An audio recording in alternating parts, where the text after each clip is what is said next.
ये है दिलीप जायसवाल। इनके काले कर्मों के बारे में अगर आप नहीं जानते हैं तो आप प्रशांत किशोर से सुन सकते हैं। जायसवाल जी का किस्मत कहिए या इनके खुराफाती दिमाग का कमाल कि ये सत्ता पक्ष का मलाई भी खाए और विपक्ष का सहानुभूति भी बटोरे, लेकिन कैसे? जब आप लोग एक बार अपना अपना कैमरा इस बूढ़ी माँ अमला देवी की ओर घुमाइए और इनके चेहरे के पीड़ा को देखिए।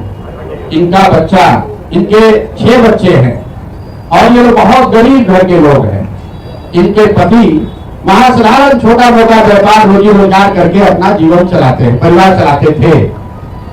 2007 में इनके घर के बगल में सरस्वती शिशु मंदिर के एक विद्यालय से जुड़ा हुआ रोड और रोड के इर्द गिर्द जमीन के खरीद बिक्री को लेकर विवाद शुरू हुआ। इनका एक लड़का राजेश था, उस समय उसने वहां लोकल लोगों के साथ मिलकर उसका विरोध किया। दिलीप जायसवाल जी वहां दसियों एकड़ जमीन कब्जा करना चाहते थे, खरीदना चाहते थे, लोगों से जबरदस्ती करना चाहते थे।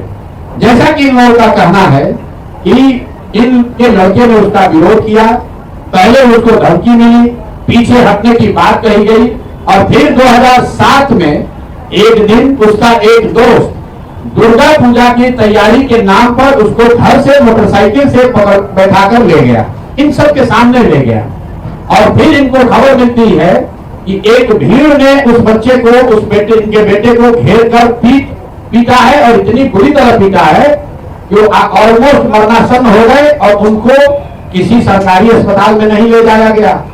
वो कहीं सरकारी अस्पताल में नहीं गए, उस व्यक्ति को उठाकर दिलीप जायसवाल के नियंत्रण वाले एमजीए माता गुजरी देवी कॉलेज में, मेडिकल कॉलेज में ले जाया गया। हद सुनिए कि भाई लड़का इनका गया और तथाकथित तौर पर पुलिस का जो एक वर्जन है कि भीड़ ने उसको मारा, उसके पास पिस्टल था, ऐसा पुलिस के एक आरोप पत्र में कहा गया है, जैसा कि किसी ने इल्जाम लगाया है। वो बच्चा 50 उसको 100 लोग रोड पर मारते रहे लेकिन उसके हाथ में पिस्टल, उसने पिस्टल नहीं चलाया। और पुलिस को इसकी सूचना किसने दी? पुलिस के खुद के रिकॉर्ड के हिसाब से दिलीप जायसवाल ने खुद पुलिस को बताया कि एक भीड़ यहाँ पर है जो उनके घर से 2 किलोमीटर दूर है। देखिए कितने बड़े समाज सेवी हैं, कितनी चिंता उनको है। भीड़ एक बच्चे को मार रही है, एक युवक को मार रही है। पुलिस को सूचना दिलीप जायसवाल ने दी, उस बच्चे को वहां से दिलीप जायसवाल के मेडिकल कॉलेज में भर्ती कराया गया, राजेश शाह को। उसके बाद 2 दिनों तक ये पूरा परिवार, ये इनके शब्दों में भी आप सुनिएगा, ये लोग छटपटाते रहे कि हमको हमारे बच्चे से एक बार मिला दीजिए। इनको इनके बच्चों से, राजेश शाह से उनके माँ उनके बाबूजी को मिलने तक नहीं दिया गया। और पुलिस ने केस ये बना दिया कि यही आदमी सुपारी लेकर दिलीप जायसवाल का वो मारने आया था, पिस्टल लेकर, और दिलीप जायसवाल के समर्थकों ने या सामान्य नागरिकों ने उसको घेर कर मार दिया। अब वहीं पे खत्म नहीं हुई बात, 1 साल तक करीब इनका FIR रजिस्टर नहीं किया गया है।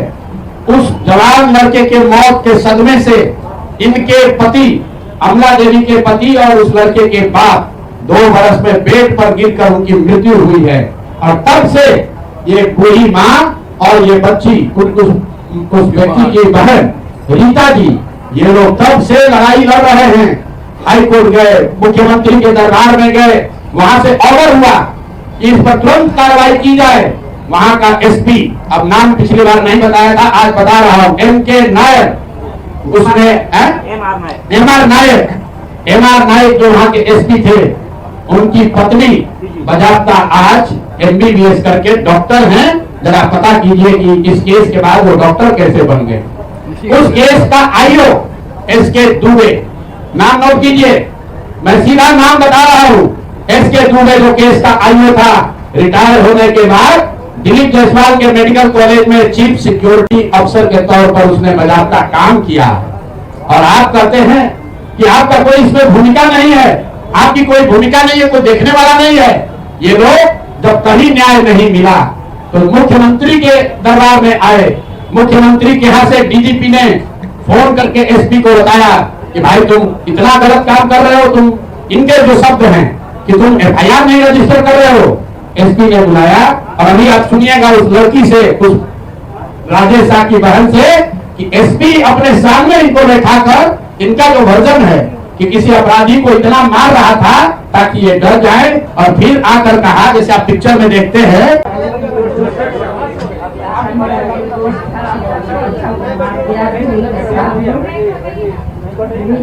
हमारे बच्चा को मार दिया को, और उनको देखने तो हाथ नहीं दिया। कितनों समझ गए, कितनों गोल पकड़े, हमको देखने पहले के नहीं दिया। और हम आप माइक पकड़िए ना, आप माइक पकड़िए, आप बोलिए बोलिए माता जी बोलिए। उसके बाद भी हमको बहुत अधिक किए, टॉर्चर किए, बहुत किए, मगर हम नहीं हटे। हम यहाँ तक आ चुके हैं। आप लोग का शरण में इसका इंसाफ दीजिए आप लोग हमारा बच्चा का। अरे वो डरी हुई है भाई, आप लोग कह रहे साड़ी हटा दीजिए। हमने कहा अपना चेहरा, उनको इतना डर है, कल तक कह रहा है कि यहाँ रहने नहीं देंगे। अब देखिए हालत क्या है बिहार का। बोलिए आप, अब चेहरा ढक के ही बोलिए। मेरा नाम दीपा कुमारी है। मैं वो वाला बहन हूँ जो अपने भाई का मरण तक नहीं देखने दिया गया, इतना टॉर्चर किया गया उसको। बार बार एमजीएम के गेट पे जाते थे, बार बार भगा देना था, सब बेइज्जत किया था कि दिल की बहन हो, दिल की बहन हो बोल के।